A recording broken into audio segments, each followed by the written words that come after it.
Hello, and welcome back to the Touchliner. Oh, If you can't tell, I'm in quite a good mood. I'm in quite a good mood. I'm just missing the lighter. Right? Because Carrick Ball has arrived, ladies and gentlemen. Carrick Ball is here to stay, dare I say. to Now, stay. to stay. Now, 3 games, 3 wins. Does he know? If that bloke gets to shave his head finally, this is getting lit. I'll tell you that for free. But Manchester United, they could be back. They could be back. Now Three wins. They there's could a be back. there's a lot of caveats. There's a lot of Okay. points. There's a lot of things that we can analyze, and that's what we're here to do today, ladies and gentlemen. Welcome to the Good Vibes Touchliner podcast, Oh, and let's just open it up with the biggest team in all the land, Manchester United. We've just beat Fulham 3-2. But before I talk about that game, I didn't get a chance to talk about last week's game. Okay, it's where true. we went down to North London, where there's something in the water, there's something in the minds of the people, and we beat the so-called greatest Arsenal team. Oh, could beat the United '08 team side. This formidable side who are going to break Terry and Carvalho's record. Failed. And therefore they didn't break Vidic and Ferdinand's record. And now they're saying the quadruple's on. We went down there and we showed them that this haram ball is not going to slide. It's just not. We played regular football. We tried to create chances in open play, and we scored 2 screamers. Ballon d'Orgu, who's now out for 10 weeks, unfortunately, and Cunha with a winner. It did little surf on their head tops. Jesse Lingard would have been proud of that. Making the Emirates a dance floor once again, because that's all it is. You're a banter club. You just are. All right? 3-2.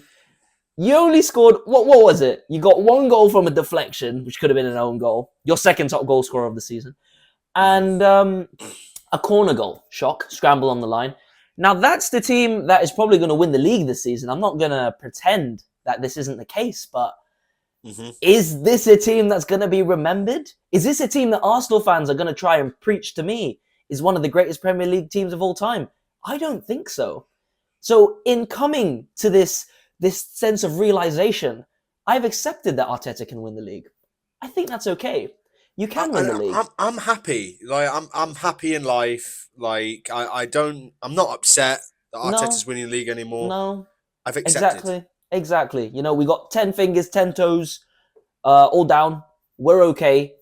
Our clubs have our own journeys, and our clubs, even your club, plays more football than this guy. It's true. It's true. And I just wanted to say that piece. Huge win at the Emirates. I said at the end of last fortnight's episode that it would make my year if we won.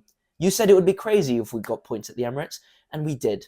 We beat City, we beat Arsenal, and now we've beaten Fulham. This Fulham game for me, you know what this means? 3 wins. The Fulham game for me was the real barometer, because these are the kind of games that we saw Amorim bottle. The kind of games where we saw Amorim being too negative, too scared, maybe showing a lack of imagination, a lack of proactivity. I saw all of that today from Carrick. Yes, it was a close game by the end, but we had a fantastic opening 65, 70 minutes. Casemiro with a vintage performance. Unk has still got... Bro whipped out the 6-7. Scored from a set piece and whipped out the 6-7. I'm not memeing that with you, sorry. He did it. It doesn't matter, because he did it on Fulham's head tops, on their Tory head tops. Okay, should have been a penalty. They said it was outside the box. Okay, fine. Score from the free kick. Cunha scores from an unreal, acute angle. Casemiro, no look assist, which I think a lot of people missed. Didn't even look when he got the assist to Cunha.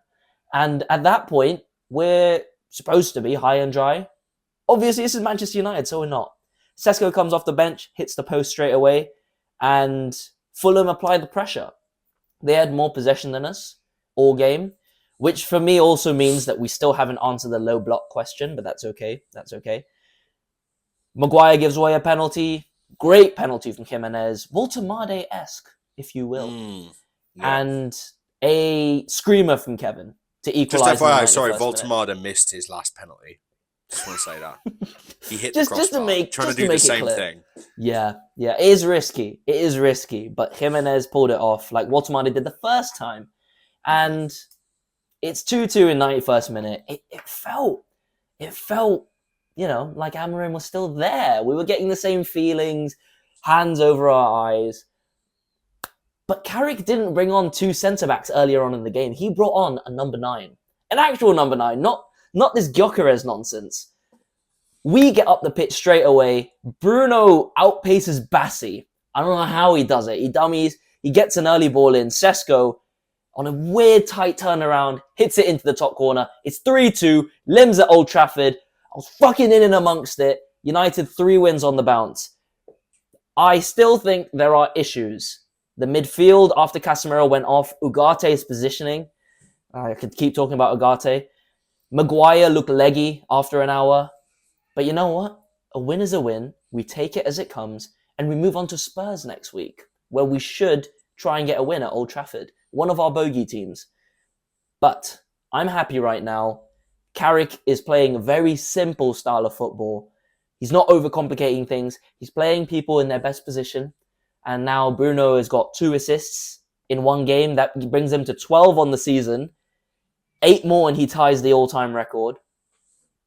I don't know what else he can do. Carrick is doing above and beyond what I expected of him. And I hope it continues. He's got Mainu playing ball. He's got the whole team understanding what we're supposed to do in really every situation. Yeah. Press resistant. Really good. He didn't seem phased. It took Amorim 35 or 36 games to get 3 wins in a row. Second Carrick 3. Now, you've been watching. What do you think of Michael Carrick in Manchester United? It's open. It flows. It's nice to watch. It's better. It's just better than Amorim ball. It is better. I watched Kobbie Mainoo today for only about 40 minutes. I had to go pick girlfriend up from the train station. And I was watching him thinking, how did Amorim not start this guy? Yeah. It didn't make any sense to me. He was controlling the game really well. Lovely little 1-2s. He switches the play into open space comfortably. Defensively, he's strong. There must have been a personal issue there. I mean, listen, if Mainu felt entitled that he needed to start and Amorim didn't like that, fair enough. I'm all one for, player power being brought down because it's a little too high right now in the modern game. Agreed. But I just watch Mainu and I just think, how were you playing Ugarte that whole time? How were you playing, Bruno and Casemiro double pivot? It didn't make sense to me. But now I watch Carrick ball and it feels like every player knows their role. They're playing the classic sort of attacking United football. It reminds me of Ollie ball a little bit. This is what it reminds me of. It reminds me of that free-flowing, everyone knows what they're doing kind of style. Yeah. And listen, there could be a charge here. And I'm not talking about a VAT charge. I'm talking about a possible top 4 charge right now. Yes. I do think this. I do think there is a top 4 charge. That win takes us into 4th. We are a point above Chelsea, 2 points above Liverpool. And the 2 sides above us drop points. So we're only 5 points off Villa, 6 points off City. This is exactly where we're supposed to be. We need to keep this momentum going. If it's not a winning run, let's make it an unbeaten run. Let's try and build some... We've only got the Premier League. Let's try and build into this last 14 you've got games. No extra games. You guys should be fit and high press every week. There should be no excuses because some teams want to play a high press, but they play 2-3 games a week. It's just not viable. You know what I mean? So United really now have sort of a free run at those top 4 spots, I think. Yeah. if they can keep this form going. Yeah, I mean, luckily it looks like the UEFA coefficient rankings have England at first, which means that Yeah. Premier League should be getting a fifth Champions League spot.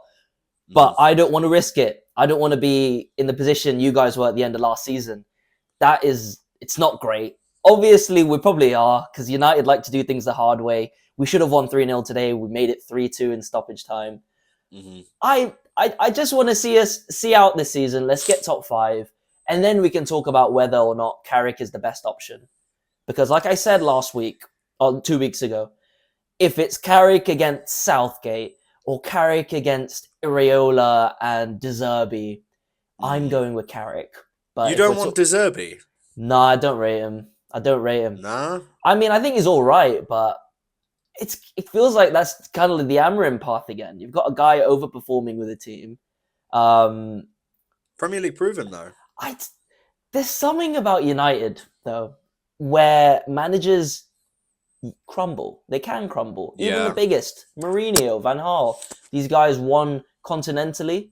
They did well, but they come over, they try and manage United, and they can't handle it, whether it be the players or the owners or the media. Because I think the media is what ended Amorim. I think that him not playing Mainu was pushed by the media. Why aren't you playing Mainu? So hard. And he made it a point where it was, oh, it's Mainu or Bruno, which is bullshit. This guy stuck by his system, and he fell on his sword. Fine, you're good for you, man. I don't know what's going to happen the rest of your career, but good for you. And we've got this guy who understands how to play the United way, understands how to play attacking football, shows that you can still be defensive with a back 4 and playing 3-4 attacking players. Not scared to take risks. Instilling this belief in the players that you're playing for Man United, you go down in stoppage time, there's still X amount of minutes on the clock to score a winner, which is exactly what I saw today. I haven't seen that in so long. I mean, Amorim had that one Lyon game, but that's 2 late wins for us on the trot. Against Arsenal, off the bench, substitute scoring a winner. Today, Sesko off the bench scoring the winner. That's what I like to see. Amorim didn't manage to make one game-winning sub all season. Says it all. But United, top 4. I'm very happy. We've now lost the least amount of games in the lead since signing Lomans. Fucking love that guy. He's just a 7 out of 10 goalkeeper who knows what he's doing. Sat around some Belgians at the game today. They were just chanting his name. I think they were his mates, They're like, Sonner, Sonner, Sonner. I was like, what's going on? What's going on here? Yeah, they're going to hear you. He's going to hear you, mate. Keep going. Yeah, he's going to wave, mate. But yeah, I mean, I'm over the moon. I'm really happy. United.